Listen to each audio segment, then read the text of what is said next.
Ayer fue un día muy especial porque el presidente López Obrador dio a conocer su informe trimestral de gobierno y como parte del informe trimestral del gobierno dijo en la víspera que vendrían las medidas precisamente para enfrentar la crisis derivada por la epidemia del coronavirus en México.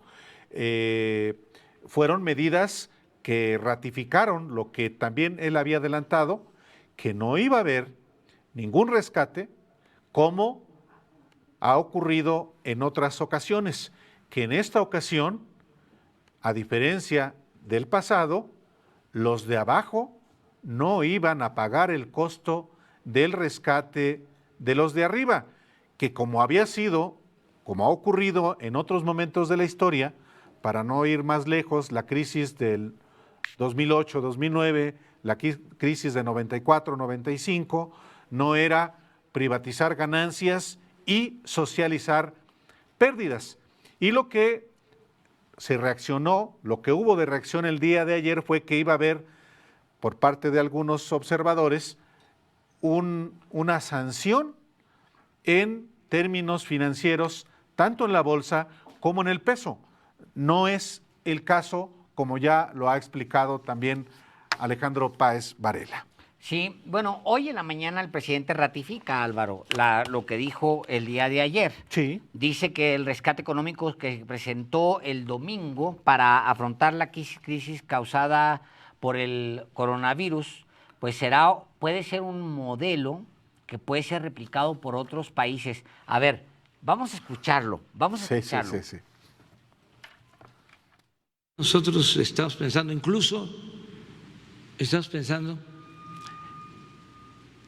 que va a ser un modelo a seguir para otros países, porque lo que estoy viendo es que se está derrumbando el modelo neoliberal, porque eso es lo que está pasando. O sea, el coronavirus precipitó la caída de un modelo fallido, por eso la crisis mundial, en todo sentido. Sí. A ver, porque es que, vale mucho la pena. Voy a regresarme a un dato que luego damos por hecho que todo el mundo sabe, pero no necesariamente, Álvaro. Lo comentamos tú y yo ayer en algún momento. Es el dato del Financial Times. El Financial Times es quizá uno de los, junto con el The Economist, alguno de los medios británicos que más han defendido el liberalismo económico, lo que se llama en términos más políticos el neoliberalismo, Sí. que es básicamente el liberalismo económico. Bueno, el Financial Times publica el sábado, sí, en su editorial, una cosa que desconcertó a todo mundo y que fue básicamente un llamado a los estados, o sea, a los gobiernos, a asumir un rol más fuerte en la economía, o sea, tomar más riendas en la economía, que es algo contrario a lo que plantea el liberalismo. El liberalismo, bueno, es básicamente hacer un Estado muy delgado Así que las fuerzas del mercado pues sean los que regulen la actividad económica. Así es. Y Financial Times por primera vez dice lo que estamos viendo, dice, las reformas radicales, revirtiendo la dirección política que ha prevalecido en las últimas 4 décadas, fíjate nada más, deberán estar sobre la mesa. Los gobiernos tendrán que aceptar un papel más activo en la economía. Deben ver los servicios públicos como inversiones, no como carga. Y buscar fórmulas para que los mercados laborales sean menos inseguros. La redistribución será debatida otra vez. Los privilegios de las personas mayores y los más ricos serán cuestionados. Políticas consideradas excéntricas hasta ahora, como la renta básica y los impuestos a las rentas más altas, tendrán que formar parte de las propuestas. ¿Qué te dice? Bueno, es muy claro que viniendo de una revista tan prominente como es The Economist, por supuesto que es relevante. sobre todo si tomamos en cuenta que es una de las impulsoras de este modelo neoliberal que tiene casi 4 décadas de vigencia en el mundo.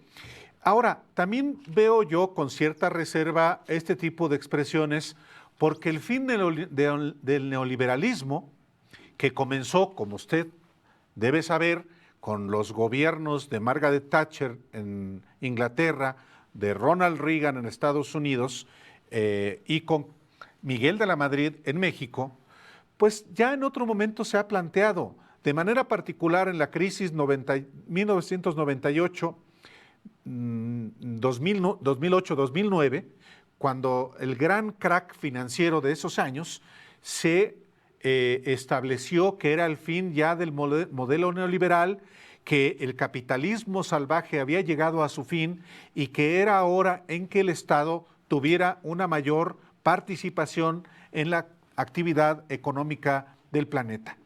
Pasó la crisis y en esta nueva crisis generada por un bicho, vuelve a activarse esta necesidad de atenuar las leyes del mercado y que haya un mayor intervencionismo del Estado en la actividad económica. En la crisis 2008-2009, en efecto, hubo la posibilidad de deliberar entonces, pero realmente no hubo cambios en el mundo. Hoy quizá haya esa posibilidad y quizá es que por eso el propio presidente López Obrador dice que lo que él está planteando puede ser imitado por otros países. También hoy dijo López Obrador otra cosa muy relevante. Dijo que los críticos de su plan quieren recetas del periodo neoliberal, es decir, privatizar ganancias y socializar pérdidas, como es el caso clarísimo del FOAPROA, Claro, que se instrumentó de manera radical para el rescate bancario del 94-95 y que el 12 de diciembre de 1998, por cierto, Día de la Virgen de Guadalupe, el PAN, el PRI, el Partido Verde convalidaron esa enorme deuda que inicialmente había sido de 551,000 millones de pesos al inicio del 98 y al final iba ya en 700,000 millones de pesos, una cifra que todavía seguimos pagando solamente en sus intereses. Ni siquiera ha habido una disminución en esa deuda pública, por cierto, Alejandro. sí, pues ese es el gran tema.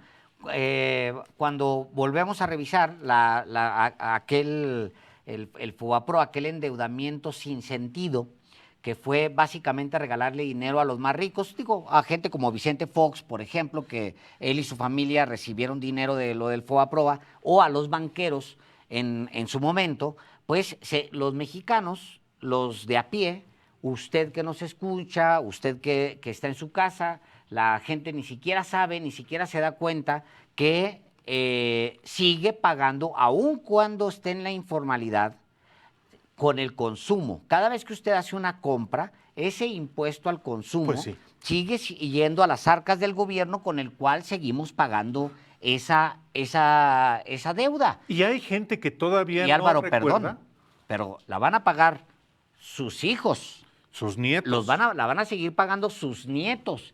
Y pasaron 20 y tantos años, Álvaro, de que se contrajo la deuda del FOBAPROA con Ernesto Zedillo. Sí, Entonces, pero no solamente fue él. Ernesto Zedillo Claro.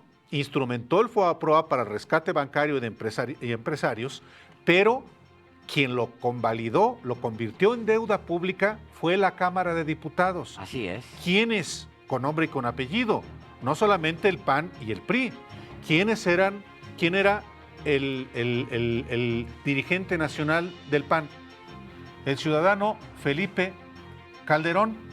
En ese momento. Era presidente del Partido Acción Nacional. El coordinador del grupo parlamentario en la Cámara de Diputados, Carlos Medina Prasencia, rescatado también.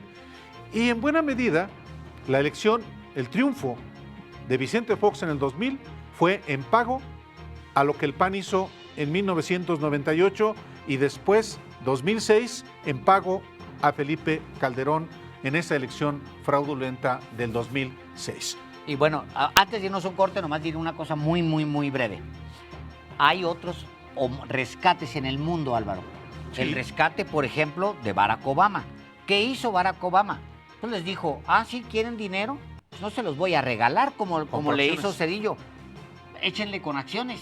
Y el Estados Unidos, como Estado, compró parte de las empresas para obligar a que los financieros y los dueños de las empresas tuvieran que pagar y devolverle a la gente el dinero. Vamos a un corte y volvemos.